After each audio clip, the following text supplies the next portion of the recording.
Next 9 news में आपका बहुत बहुत स्वागत है। मैं हूं आपके साथ अबरारुल हक रहमान।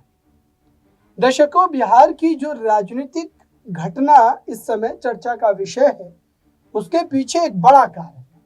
उसके पीछे एक कारण मात्र आपको जो नजर आता होगा वो ये होगा कि ये नीतीश कुमार की सत्ता बनाने और नीतीश कुमार की सत्ता बचाने का खेल। लेकिन आखिरकार सच्चाई ये नहीं है। दरअसल जिस ढंग से हमने देखा कि बिहार की राजनीति में सत्ता में परिवर्तन होता है, नीतीश कुमार जो है वो बगावत कर आरजेडी का यानी कि महागठबंधन का साथ छोड़ एनडीए में दोबारा वापसी करने का प्लान कर देते हैं। और उससे पहले जो उन्होंने तमाम कार्य किए हैं, उससे पहले जो उन्होंने तमाम फैसले लिए हैं, उन फैसलों से भी अगर ये इस पूरे खेल को आप जोड़ करके देखेंगे तो ऐसा लगेगा कि ये पूरा का पूरा मामला स्क्रिप्टेड था और नीतीश कुमार को ये पता था कि ये कदम कब उठाना है और भारतीय जनता पार्टी के साथ ये पूरी की पूरी डील जो है वो पहले ही तय हो चुकी थी। चूंकि नीतीश कुमार ने कभी भी आरजेडी के साथ अनबन को लेकर के अपनी बात मीडिया के कैमरे के सामने नहीं कही और दरअसल इसी बात की वजह से ये अब कहा जा रहा है कि नीतीश कुमार पूरी तरीके से इस मामले को पहले से ही तय करके बैठे हुए थे। अब आप सोच रहे होंगे कि इन तमाम बातों का जिक्र मैं क्यों कर रहा हूं। दरअसल बिहार की राजनीति में कल का दिन बहुत बड़ा दिन होने वाला है और कल का दिन मात्र बिहार की राजनीति में ही नहीं, नीतीश कुमार के भी राजनीतिक जीवन में एक अहम रोल अदा करने वाला है। वो ऐसे चूंकि कल फ्लोर टेस्ट है दर्शकों, और कल के फ्लोर टेस्ट में कई ऐसी सारी बातें होने वाली है जिसको लेकर के मामला फंसता हुआ भी नजर आ सकता है। और आज मैं इसी बात की चर्चा करने जा रहा हूं अपने इस खास रिपोर्ट में।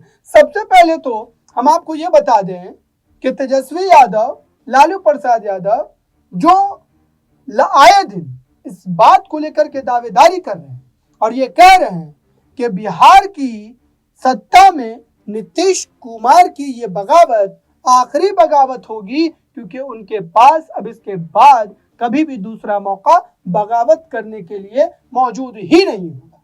और इस बात को लेकर के लगातार जो है चर्चाएं भी चल रही है दर्शकों। आइए इस पूरे मामले पर आपको गोपाल मंडल का वो बयान सुनवाते हैं जिस बयान में उन्होंने साफ तौर पर यह कहा कि लालू प्रसाद यादव और उसकी पूरी की पूरी फैमिली को जो फंसाने के लिए ईडी ने ताना बाना बुना है, ये ताना बाना सीधे तौर पर आप कह सकते हैं कि दर्शाता है कि ये राजनीति से प्रेरित है। सबसे पहले आप देखिए गोपाल मंडल के इस बयान को सुनिए और समझिए कि उनके इन शब्दों के राजनीतिक मायने क्या निकलते हैं। लगातार पूछताछ कर रही है, क्या लगता है इसमें कहीं कोई? देखिए भाई, जहाँ तक सवाल है, मैं कोनो बात ही नहीं करता हूँ, विवाद बोलता हूँ। तेजस्वी पर जो ईडी ने ताना कस रहा है या पूछ रहा है, जिस टाइम में जमीन के एवज में नौकरी दिया हो लालू यादव ने, उस टाइम तो बहुत छोटा था, फर्स्ट टाइम में पढ़ता था, तो उसको झूठो न बजा रहे हैं। ये नहीं करना चाहिएगा। तेजस्वी बिल्कुल इनोसेंट है, निर्दोष है। कोई भी बच्चा निर्दोष है, सब बच्चा निर्दोष है, चाहे मिसा भारती हो, जो भी हो। दोषी हो सकते हैं लालू जी, राबड़ी जी, लेकिन उनके बाल बच्चे दोषी नहीं हो सकते हैं। उनके नाम पर जमीन लिया गया था। अरे उनके नाम पर लिया तो उनके बाप ने दिया, और उसको भी दी पूछे जो जमीन देके नौकरी लिया, उसको पूछवे नहीं करता है। हमको कोई अभी देने के लिए आएगा, ले लीजिए 5 करोड़ रख लीजिए, 1 मिनट देरी करेंगे, रखिए, लेंगे ना, रख लेंगे। कोई देने के लिए आएगा लक्ष्मी तो लेंगे नहीं। ईडी पूछे कि कोई पूछे। तो आपने देखा दर्शकों, गोपाल मंडल अपना ये बयान दे रहे हैं और वे ये बताने की कोशिश कर रहे हैं कि आखिरकार आने वाले समय में इस पूरे मामले को लेकर, इस पूरे मुद्दे को लेकर सियासी तौर पर किस तरीके से स्थिति जो है वो बदल सकती है। फिलहाल इस समय ऐसा लग रहा है कि बिहार में सबसे ज्यादा अगर नजरें सभी की किसी बात पर टिकी हुई है तो वो विधायकों के फिर बदल पर टिकी हुई है। चूंकि विधायक ऐसा लगता है कि आज के दिन पूरी तरीके से यहाँ पर जो है चर्चा का विषय भी है और साथ ही हर एक पार्टी के लिए बेहद जरूरी और अहम भी है। क्योंकि उनकी ही संख्या की वजह से तेजस्वी यादव मुख्यमंत्री बन पाएंगे, या फिर आप कहें कि नीतीश कुमार की सत्ता जो है वो बच पाएगी। और ये जो पूरा का पूरा रिपोर्ट्स है, इस रिपोर्ट में यही दावे किए गए हैं, यही सारी चीजें जो है वो कही गई है, और इन्हीं से कोट करके मैं आपको बता रहा हूं कि आखिरकार ये स्थिति कैसे आने वाले कुछ घंटों के बाद पूरी तरीके से बदलती हुई नजर आ सकती है।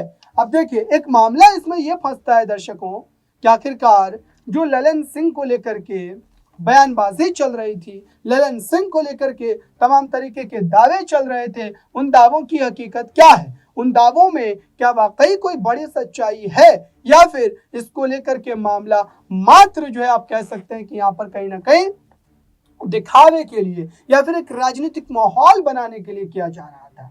आइए आपको सुनाते हैं जो सदन में ललन सिंह ने बयान दिया है, और ऐसा बयान दिया है कि लालू परिवार और तेजस्वी यादव को चुभने वाला है, चूंकि उन्होंने साफ तौर पर यह बात कही कि 1.5 साल तक वो उनके साथ सत्ता में रहे, लेकिन उनके सामने कभी भी ईडी की दस्तक नहीं हुई, ईडी कभी भी नहीं पहुंची। इसका क्या मतलब निकाला जाए? इसका मतलब यही निकाला जाए कि ईडी उन्हीं लोगों पर छापेमारी करती है जो भ्रष्टाचार में संलिप्त होते हैं, और इसी बात को लेकर के लगातार ये दावे किए गए और ये कहा गया कि बिहार की राजनीति में जो यादव परिवार पर इस वक्त ईडी का डंडा चल रहा है वो वाकई में उनके भ्रष्टाचार के ऊपर चल रहा है। सुनिए जो है यहाँ पर इस पूरे मुद्दे को लेकर के ललन सिंह ने अपने पक्ष को सदन में रखा था। 14वीं लोकसभा में भी और 15वीं लोकसभा में जब आपकी सरकार थी 2004 से 2014 तक, कोई ऐसा सत्र सभापति महोदय जब नहीं होता था, कोई ऐसा सत्र नहीं होता था जब एक नया घोटाले की चर्चा उस सदन में और उस सत्र में नहीं होती थी। कोई भी सदन, कोयला घोटाला हुआ, स्पेक्ट्रम घोटाला हुआ, कोयला घोटाले में कौन कौन लोग थे सबका पर्दाफाश हो गया। स्पेक्ट्रम घोटाले में कैसे हुआ यह भी पर्दाफाश हो गया, सब जान गए। रक्षा घोटाला में कहां विमान की खरीद में, रक्षा के सामानों की खरीद में कहां सौदेबाजी हो रही थी, कमीशनबाजी हो रही थी, यह सब घोटाला की चर्चा हुई, उस सदन में चर्चा हुई। राष्ट्रमंडल खेल जो हो रहा था, कॉमनवेल्थ गेम्स, उसमें जो दिल्ली के आपके नाक के नीचे, आपकी सरकार के नाक के नीचे जो घोटाला हुआ उसको भी सबने देखा, इस देश ने देखा, हर व्यक्ति ने देखा। और लेकिन हाँ, एक बात तो जरूर आपको कहना चाहिए था, आपको यह बात ईमानदारी से कहना चाहिए था, आप भी सदन के सदस्य हैं, कि 10 वर्षों में 2014 से 2019 तक मैं इस सदन का सदस्य नहीं था, लेकिन 2019 से हूं। आज तक कोई घोटाले की बात तो आप नहीं कर पाए, आज तक कोई घोटाले की चर्चा तो आप नहीं कर पाए। सीबीआई और ईडी पर, अरे भाई सीबीआई ईडी पर बाहर जितना बोलता है बोलिए, लेकिन आप एक बात बताइए, मैं भी 2 साल 1.5 साल तक एनडीए से अलग रहा, और एनडीए से जब मैं अलग रहा तो कहां कोई मेरे यहां सीबीआई ईडी पहुंची? मेरे यहां तो कोई सीबीआई ईडी नहीं पहुंची। नीतीश कुमार जी के यहां तो कोई सीबीआई ईडी नहीं पहुंची। नीतीश कुमार जी भी विपक्ष के सूत्रधार थे जब हम अलग थे एनडीए से, तो नीतीश जी के यहां तो कोई नहीं पहुंची, हम लोग के यहां किसी के यहां नहीं पहुंची। लेकिन रोपे पेड़ बबूल का तो आम कहां से होए? अगर करिएगा भ्रष्टाचार तो फल तो मिलेगा ही उसका, कांटा तो गड़ेगा ही, मीठा आम कहां से मिलेगा? तो आपने देखा दर्शकों, आखिरकार इसको लेकर के ये स्थिति क्यों पनपी है, इसको लेकर के ये मामला क्यों इस तरीके से जो है बनता हुआ नजर आता है। अब आप देखिए, एक बड़ा मुद्दा ये भी है कि बिहार में जैसे ही नीतीश कुमार ने भाजपा के साथ मिलकर के, एनडीए के साथ मिलकर के सीएम पद की शपथ ली, उसके कल सुबह ही होकर के अचानक ईडी जो है वो बुलावा भेज देती है तेजस्वी यादव को, लालू प्रसाद यादव को। लेकिन बीते 2 दिन पहले जो पेशी हुई है राबड़ी देवी की और मीसा भारती की, उसके जो विजुअल मैं आपको दिखाने जा रहा हूं दर्शकों, वो कई सारी बातों को बयान करते हैं। देखिए इस विजुअल को।